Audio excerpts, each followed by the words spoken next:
नमस्कार मित्रांनो, पी.एम. किसान योजनेविषयी एक महत्त्वाचे अपडेट आले आहे।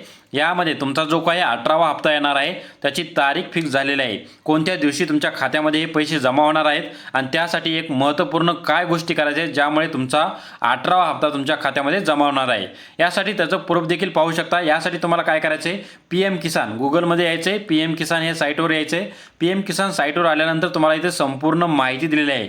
यामध्ये तुमचा 18वा हप्ता पाहू शकता। 18वा जो हप्ता आहे मित्रांनो 5 ऑक्टोबर 2024 रोजी तुमच्या खात्यामध्ये जमा होणार आहे। पण त्यासाठी तुम्हाला महत्त्वाच्या काय गोष्टी करायच्या आहेत, तर तुमची ई-के.वाय.सी असणं गरजेचं आहे। हे बंधनकारक केलेलं आहे। ज्या लोकांची ई-के.वाय.सी आहे त्याच लोकांना तुमचा 18वा हप्ता खात्यामध्ये जमा होणार आहे। तर ज्या लोकांचा काही प्रॉब्लेम झाला असेल की ई-के.वाय.सी झालेली नसेल त्यांनी चेक करायचे आहे। काही प्रॉब्लेम असेल तर हे दुरुस्त करून घ्या, ज्यामुळे तुमच्या 18व्या हप्ता येण्यामध्ये कोणतीही अडचण येणार नाही। काही अडचण असेल तर नक्की कमेंट बॉक्समध्ये कळवा, आपण त्यांना उत्तर देण्याचा नक्की प्रयत्न करू। आणि चॅनलवर नवीन असाल तर नक्की लाईक आणि सबस्क्राईब करून ठेवा, कारण अशीच महत्त्वपूर्ण व्हिडिओ आपण आपल्या चॅनलवर घेऊन येत असतो। जय हिंद, जय महाराष्ट्र, धन्यवाद।